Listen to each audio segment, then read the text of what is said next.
He's a tornado. He was...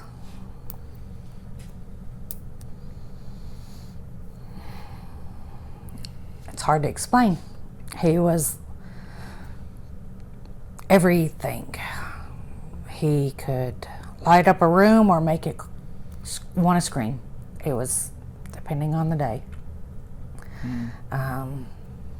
He always tried to encourage everybody. Even through his battles, he was worried about everybody else. Great brother. Great uncle. He was one of 6? Yes. He was very smart.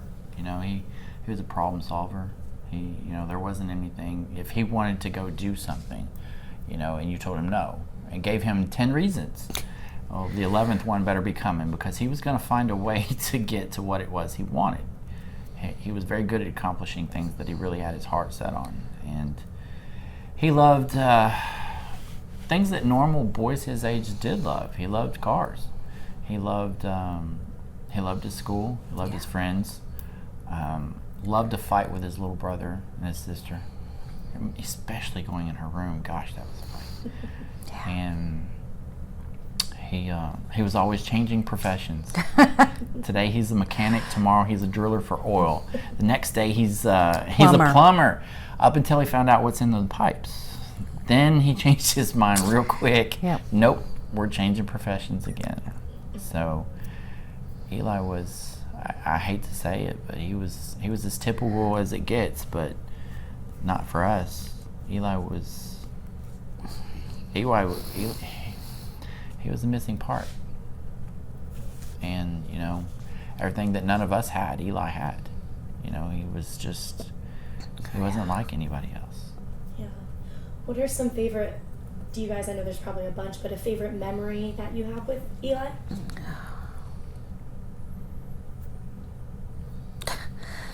We had a lot of struggles with Eli because of his medical. A lot of our memories, I was talking to Shannon about it today. I remember being up 1 o'clock in the morning, patting his back because he was awake as a baby and trying to get him to go back to sleep, 1 o'clock, and have to go to work at 4 o'clock in the morning, and then, his medical issues with the formula, it had to change, and it was like there was always, with Eli, there was always something attacking him, If it wasn't his body, then it was, it was just life. But I guess everybody has those same fights. Eli just, we were ready to get into the fight with him on everything. We just didn't know about this one. Yeah, kind of, I know this is probably the most difficult part for you guys, but just kind of take us through in your own words, what happened to Eli. That Thursday, we had just bought the Jeep for the twins. It was district week. And anybody knows it's exhausting.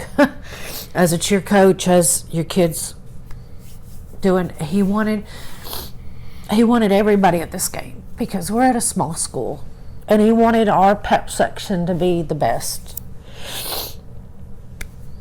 And him and I set up, and I was texting our principal back and forth of what he could make and what he couldn't make to take, and finally I was like, let's go to bed, it's going to be a big day tomorrow. And he was happy. He was. Elijah was excited. He had a lot of things that he was looking forward to. Shannon, she didn't tell you this part, but when she had introduced Eli to the brand new Jeep, it was new to us. They had made plans to go out to the back field. We have a small piece of property, and he was going to learn how to drive a stick. And on the way home, he put his hand on hers and was learning the gears. You know, Eli was excited about getting his license. Man, that was the biggest thing, you know, where he wanted to get his license. He wanted to drive. He wanted to drive fast. And he didn't get to.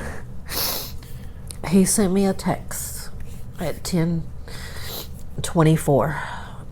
I said, "Hey, Mom, with your badge, you can get a free cup of coffee."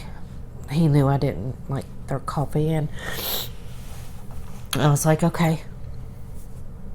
The next thing we know, Palin's waking us up that Eli was hurt. Can we not go in the rest of it? You can whatever you want. She's the one that found him. I'm sorry. You know, when you were trying to figure out, you know, why, can you kind of take us through what you found on his phone? That was actually a blessing in disguise. You talking about The FBI or the Agent Bo? yeah, Actually, from here. we found out that we didn't know what had happened. No, when we got to the hospital, we were stunned. We thought he had fallen. Yeah, that's really what we were thinking, is that he had fallen and hit his head because he was doing some preparation for the game. But when we got to the hospital, they had informed us that that's not what happened. My sister handed the phone and said, "I think you need to look at this." I don't remember much, but I remember that and then he went up like this, and he was like, "This is a sextortion."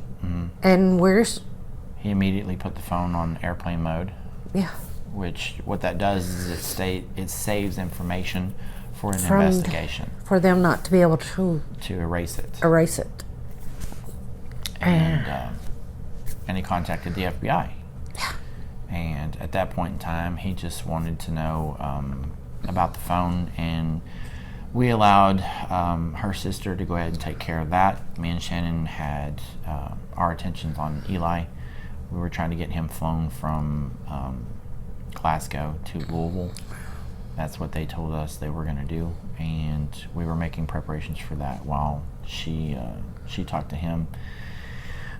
It was later after that that we were on our way to the hospital in Louisville, and time flies real fast when you're in those situations.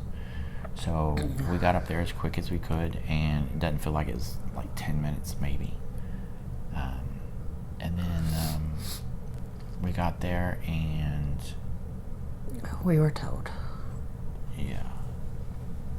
But we didn't know this word. No, we didn't know anything about sextortion.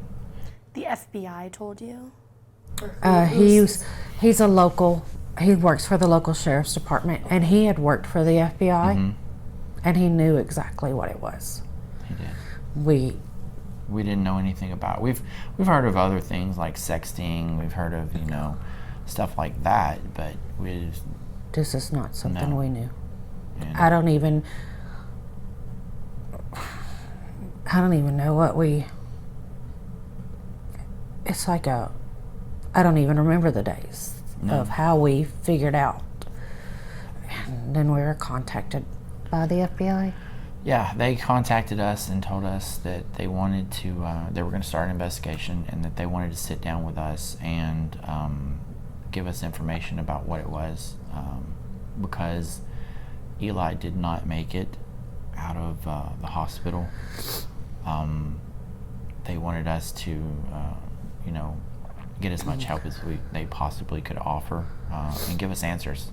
It's kind of like, they just hand you a blank sheet of paper, and the problem is that everything that it was important should have been on that paper, but it's blank. You're missing so much, and we we come home and we started, doing our due diligence. We started looking at. We didn't wait for the FBI to tell us. We didn't wait for local cops. We started looking it up. What was this? How did it work? Information. We found out about the Center for Missing and Exploited Children. We found out about the fact that they can take down photos, which is something that was important. We actually thought it was a key point of information that we wished Eli had, because if he had that information, to get rid of the threat of a fake photo or even a real photo being posted, put the child in a position, our Eli, where he could have told them, look, I don't care what you do, you can't hurt me. I can have it taken down.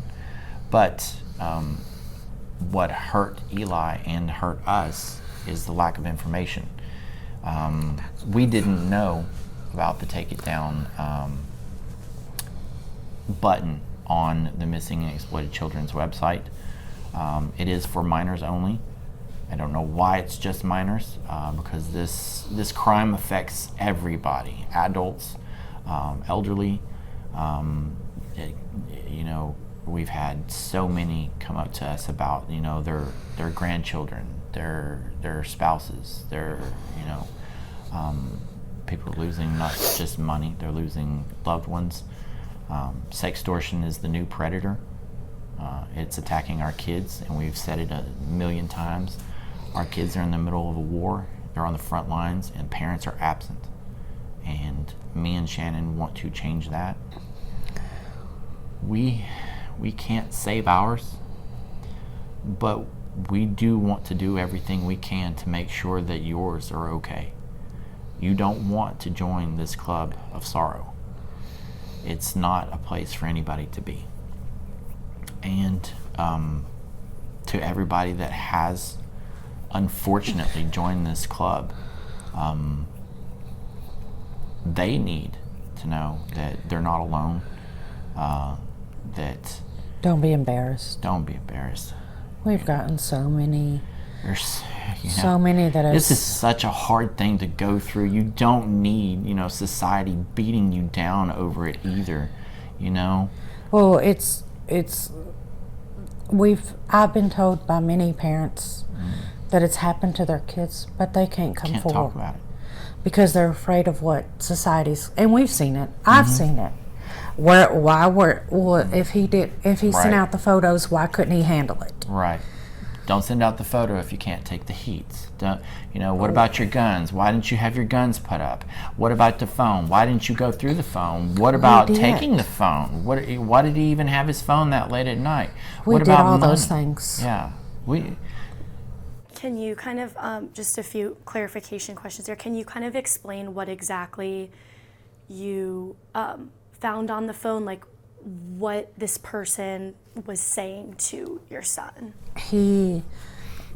Whoever it was, they had, it went so fast where I could see, our understanding is they were demanding $3,000.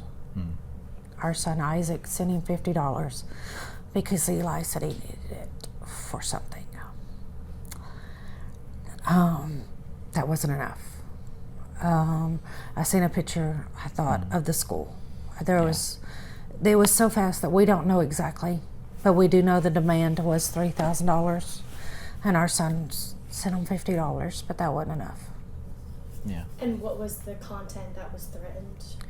We don't know. We don't know that.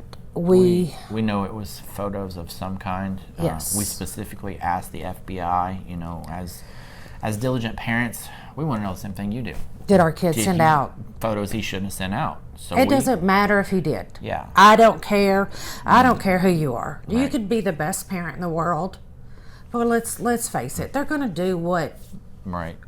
we've taught all of ours about this stuff, not sextortion, but other things, and they told us they were generated. Yeah. So fake explicit images Yes. of him. The Yes. images were fake. That didn't come from me and Shannon. That come from the FBI. But mine and Shannon's point is, and this is basically us matter. defending, the parents out there where their kids did do that. It doesn't It matter. doesn't matter. The results of this crime do not. They're It doesn't equal dangerous. that. Yeah. They don't equal What happened What happened? for $50?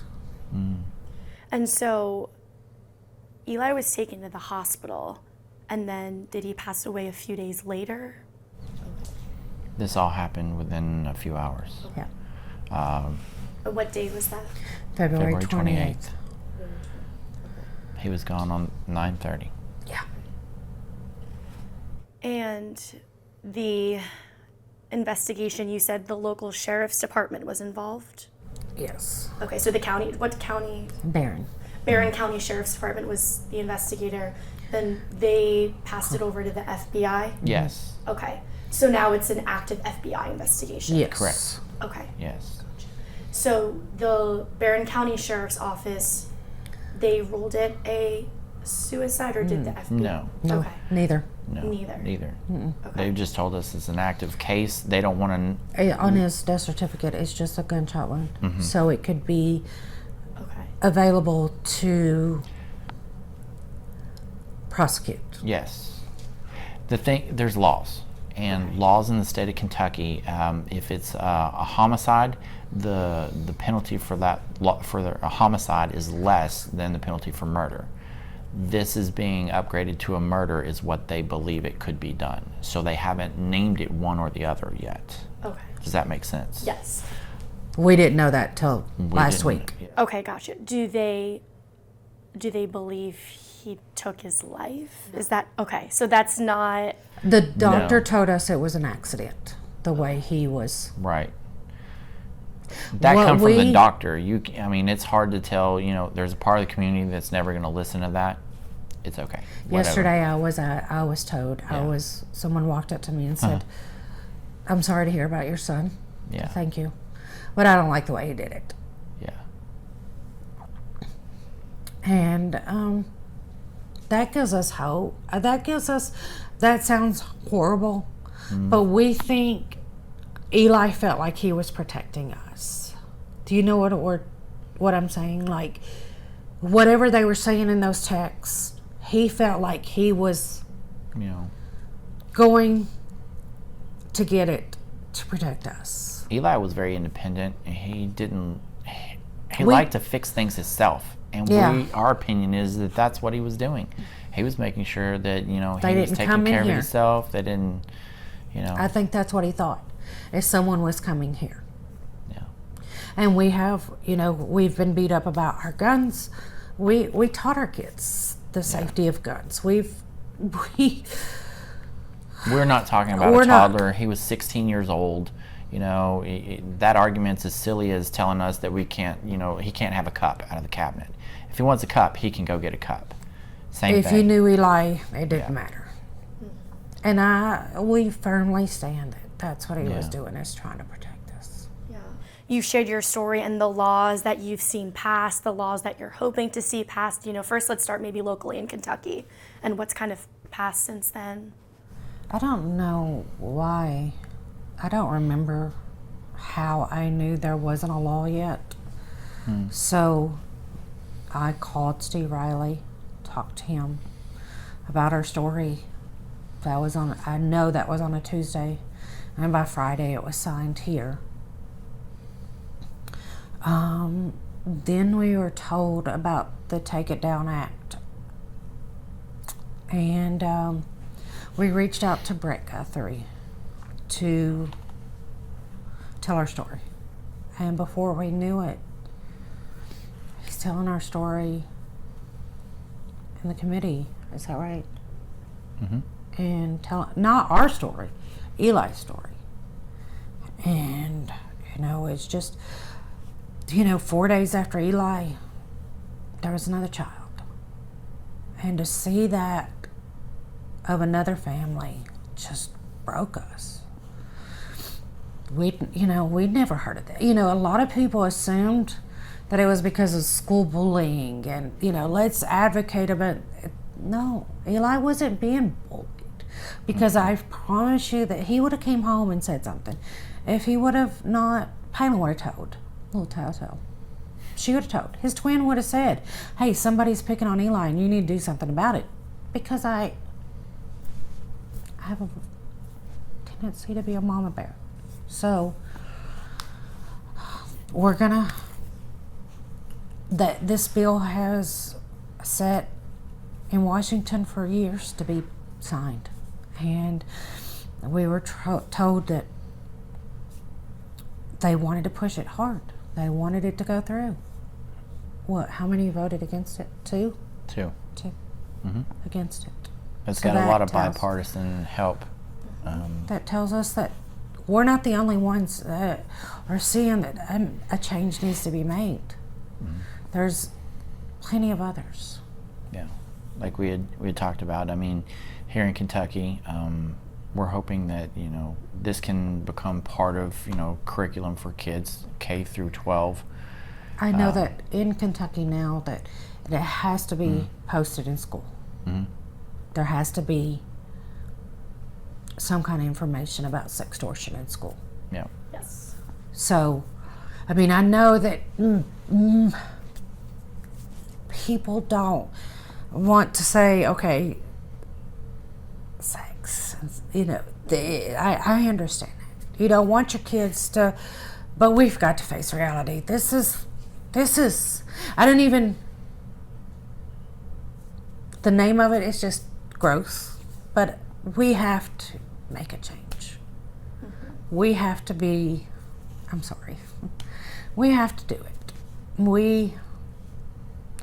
It's, Palin told us the other day that this is not going to bring Eli back. And we know that. But if we can save somebody else's kid, somebody else's hurt, somebody else's twin, that's all we want. Yeah. What message would you have for parents and families out there who, may not know their kid may be, a victim of this, or maybe in the future a victim of this? Don't be ashamed.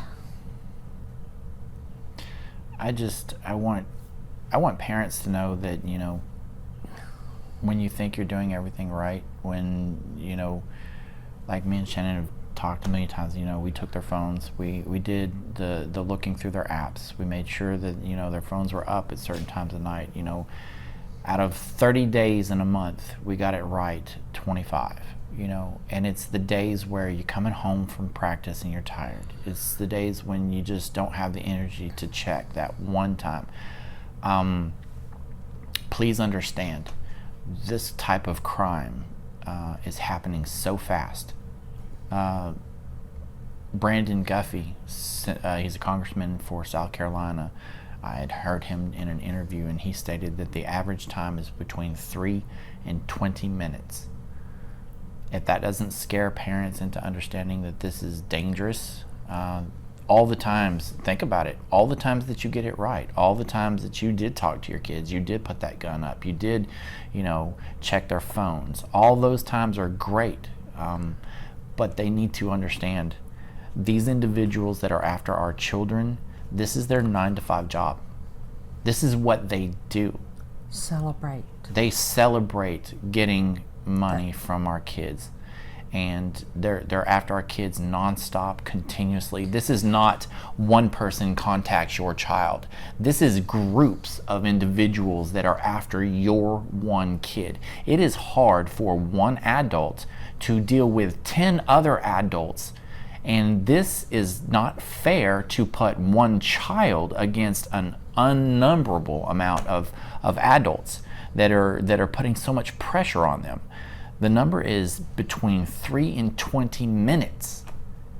That is unheard of, and it's extremely dangerous. It's extremely, it's a killer. And the worst thing that you could possibly do is think that our child or even your child is a good kid and would never do this. This would never happen to them. That's what we were. Yeah. We were the parents that didn't think that. Yeah, and another thing is, he wasn't depressed. No. He wasn't sad. He was. There was no He girlfriend had broke goals. up. There was no. I mean, that's the thing too, is people assume that he was depressed in his room. No, he had things ready to go. Monday was his first tennis match. Yep. Friday was that ball game, and we did go to that ball game. Yeah. We did. We only stayed a few minutes, and it was standing room only. Eli done it. Eli done it. Yep. He got a lot of people at that game. Yeah. Wow. So, So this is a war that our kids are fighting. We can't win. Yeah. Yeah. It's like the power and impact that technology can have, and the shame that can come with that power and that ability for these types of, whether it's real, fake, explicit, whatever you want to call it, for these people to do this to children or whoever, the power that that can have on someone's, at the end of the day, life. Yeah. This is we understand this one. This crime has went up 700% in the past few years. They are years ahead of us Yes. on this, They're- and we're back here paddling to get ahead to where they're even 10% above us. Think about it. This law, for as much as it is a good thing, and me and Shannon are glad that it's happening, and we absolutely promote it. This law it acknowledges sextortion as a crime. If it is committed, you'll go to jail for 3 years, no more than 3 years.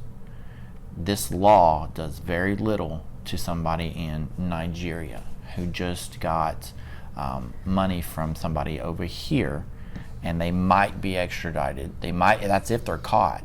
And if they do get caught and they are extradited, and they might come to a state that has a law against it. I mean, that's a lot of mights. That's a lot of maybes. That's a lot of could be's, and these people have a real amount of money that's going into their pocket. So they have reason to take that risk. And unfortunately, our kids are in the crosshairs of everything that they want. And They don't want pictures of us. No. Because they're after like our I said, kids. you're young. I mean, if somebody sent me something and said, "Hey, I'd be You'd like, be like, go ahead. nobody but- wants to see that. Right. But to a Teenager. They're That worried was- about their friends at school. They're worried about, Their their teachers. teachers, their grades, the community. worried about getting into college. What's this going to look like on my resume? They find out about social media is such a big issue right now. And, and that's where me and Shannon are pushing as hard as we can for, laws about social media. Laws that restrict things like this. As we had talked a couple of weeks ago about one of the issues that me and Shannon are, a question that we're really struggling with right now is with transfer of money. Yeah. So let's say Palin, our daughter, she goes to the store, she buys a Powerade, whatever.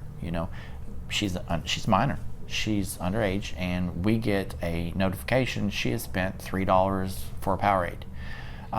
But if she transfers money from person to person at 11 o'clock at night, like Eli did, We weren't contacted. we were not contacted. This law, the Take It Down Act, by the way, it is a law where they're going to take it down, but there's nothing that says that it can't be reloaded. There's a lot of steps. There's a lot of A steps. lot more that needs to be done. Yeah. And that is our This biggest is like concern. a first step. Yes. Yes, this is mine and Shannon's We biggest didn't concern. know that they could change a pixel on the picture, just one pixel. Just one pixel. And reload it. Yep. It's a whole nother photo, and it'll completely be missed. It has to be reloaded again. And not only that, but once you have to apply for a request to take it down from TikTok.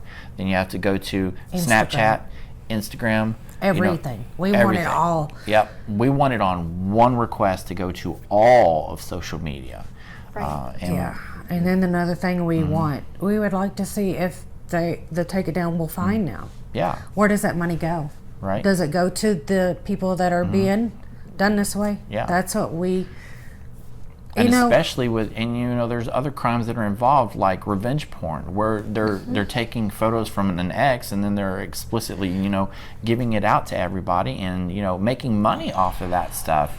That that money needs to go back to the victims. That it doesn't belong to them, and they're damaging reputations, they're damaging futures, people losing jobs and careers, because I was reading the other day, one of the things that they do when they go to hire a person is they check your social media, see what kind of person you are. And they're checking to find out, do you have that kind of stuff out there? And when that's found, whether it's true or not, because it could be AI generated, that still damages their reputation and keeps them from getting the job. Yeah. So what we're saying is that we want Congress to start passing more laws to make boundaries on the internet, because right now it literally is everywhere, all over the world, and you can get away with everything, and we need those boundaries.